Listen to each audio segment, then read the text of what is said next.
और इसके साथ साथ इलेक्शन के अंदर एक नया टर्न यह आया कि सारी पार्टी स्वाय पाकिस्तान मुस्लिम लीग नून के सबका मुतालबा यह है कि 90 दिन के अंदर अंदर इलेक्शन होने चाहिए।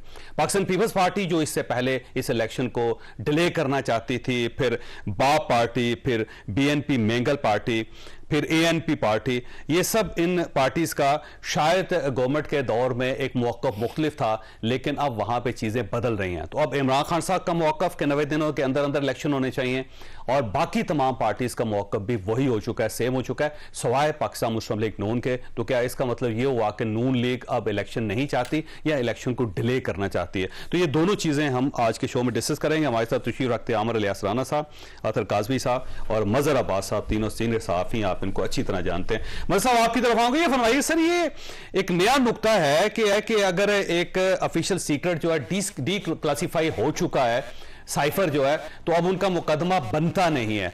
तो ये अजीब सी बात है। इसका मतलब ये हुआ कि कैबिनेट के पास ये इख्तियार है कि वो किसी भी इंफॉर्मेशन को डी क्लासीफाई कर सकती है।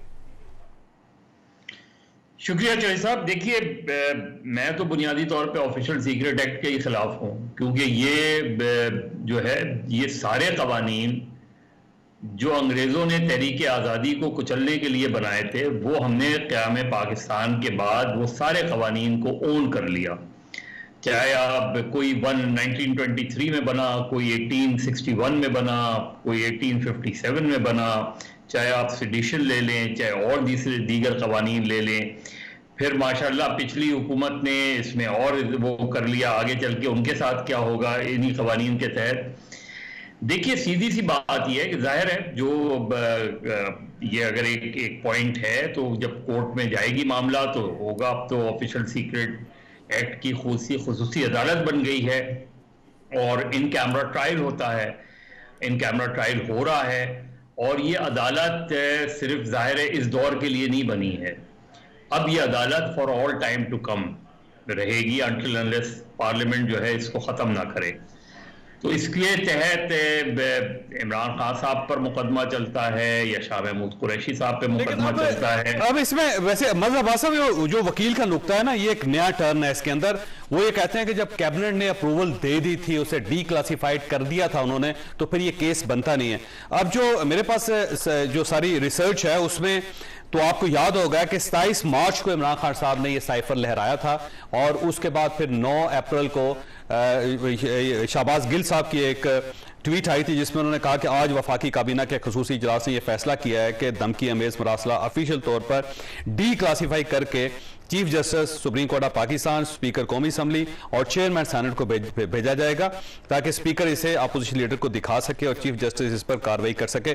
तो ये उनका ये कहना है कि ये हो चुका है। अब सवाल ये है कि इसके अंदर तो सिर्फ 4 शख्सियात के बारे में है और इमरान खान साहब ने ये लहराया 27 मार्च को था, यानी इसको डी क्लासीफाई करने का जो फैसला था वो बाद में हुआ था और लहराया पहले था। देखिए चौधरी साहब, सबसे पहली बात यह है कि हम एक डेमोक्रेटिक, जो कुछ भी सो कॉल्ड डेमोक्रेसी कह लें, जो कुछ भी है, इन कैमरा ट्रायल को पीटीआई ने भी चैलेंज नहीं किया। क्यों नहीं किया चैलेंज? इन कैमरा ट्रायल जो है बेसिक फंडामेंटल राइट्स के खिलाफ है। ये आप स्पेशल कोर्ट है, ये मिलिट्री कोर्ट नहीं है। इवन हमने तो 98 कोर्ट को भी किया है, स्पेशल कोर्ट को भी किया है, इन कैमराओं को भी किया है और जज साहब की अहलियत को भी किया है। उन्होंने तीनों चैलेंजेस किए हैं। नहीं, मैं तो यही कह रहा हूं कि उसको थोड़े फंडामेंटल राइट से किसी भी सिटीजन का जिसपे जितना भी संगीन मुकदमा चल रहा हो, इन कैमरा ट्रायल का मतलब ये कि मैं और आप जो बहस कर रहे हैं, हमें नहीं पता कि अंदर से मां सिवाय इसके कि जो वकील आके हमसे बात कर लेते हैं, हमें वही पता है ना, और ना हम उसे रिपोर्ट कर सकते हैं। एज इट इज हम रिपोर्ट नहीं कर सकते अपने बिहाफ पे, हम सिर्फ वकीलों को कोट करके। मेरा ख्याल है पहली चीज ये है कि क्या इसकी सेंसिटिविटी ऐसी है कि ये ट्रायल जो है, ये इस ट्रायल में आप बाहर कोई बात नहीं कर सकते। जब वकील बात कर सकते हैं बाहर आके, तो मैं क्यों नहीं जाके उस ट्रायल को देख सकता? मुझे क्यों नहीं इजाजत उस ट्रायल? सही बात, आपका नुक्ता वैसे ठीक है। और मुझे राज साहब के पास जाना, मैं वापस आऊंगा। सर राज से ये फरमाइएगा, सर ये अब सारे एक डिफरेंट किस्म का इशू है और ज़ाहिर स्पेशल कोर्ट बनी है, फिर अब जेल के अंदर इसकी हेयरिंग हो रही है और एक क्लेम पीटीआई की तरफ से ये भी आ गया कि ये जो इंफॉर्मेशन थी ये डी क्लासीफाई हो चुकी है, तो इस पर तो केस ही नहीं बनता। चौधरी साहब, 2-3 चीज़ें हैं। एक तो यह है कि पाकिस्तान के बहुत से लोग गद्दारी करते हैं, फौज के अंदर से भी करते हैं, सजा होती है, फॉरेन ऑफिस से भी करते हैं, कहीं और बैठे हुए अहम ऑफिस से भी करते हैं।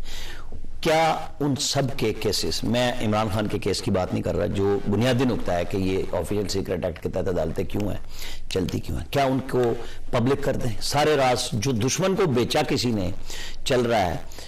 और इन अदालतों में मैंने जो इकट्ठा किया है, कम से कम 1 साल के बाद जमानत होती है। ठीक है, ये बात आप ज़हन में रख लें। ये यूं नहीं होता कि ऑफिशियल सीक्रेट एक्ट के तहत अदालतें हैं, यहां जज पहली दफा अपॉइंट हुआ है, अदालतें हमेशा से हैं। और इस वक्त भी इस्लामाबाद में मुख्तलिफ केसेस हैं। जो बात ऑफिशियल सीक्रेट एक्ट के तहत रखी जाती है कि जी उसको पब्लिक ना किया जाए, वो लोग आला अदालतों में भी जाते हैं। एक मिलिट्री कोर्ट है, एक ये ऑफिशियल सीक्रेट एक्ट है। तो इसको थोड़ा सा पहले हम क्लियर कर लें कि हर चीज पब्लिक करने के लिए हो भी नहीं सकती कि आप अपने एटमी राज को बंदा देने चला गया, ले आया, चला गया, मतलब मुख्तलिफ चीजें है ना, कि मैं अब आपको 4-5 चीजों के बता रहा हूं। तो ये वहां चलते हैं केस। अब 2 साल पहले, 2-2.5 साल भी पहले जाते हैं। एक सरकारी अफसर को बाकायदा फांसी हुई है इस पे, और उसकी वजह यह थी कि उसके घर पे एक एंटीना लगा हुआ था और जो इंफॉर्मेशन थी उसके कंप्यूटर के जरिए, उस एंटीना के जरिए एक एम्बेसी में जा रही थी और वो पकड़ा गया। अब मुझे बताएं कि हम एक खास केस के तनाजुर में सारा पाकिस्तान इस तरह कर दें, तो ये थोड़ा सा हमें इसको डी क्लासिफाई कर लेना चाहिए, इस बात को भी। अब आ गया खान साहब का केस। खान साहब का केस 15 अगस्त को लगा।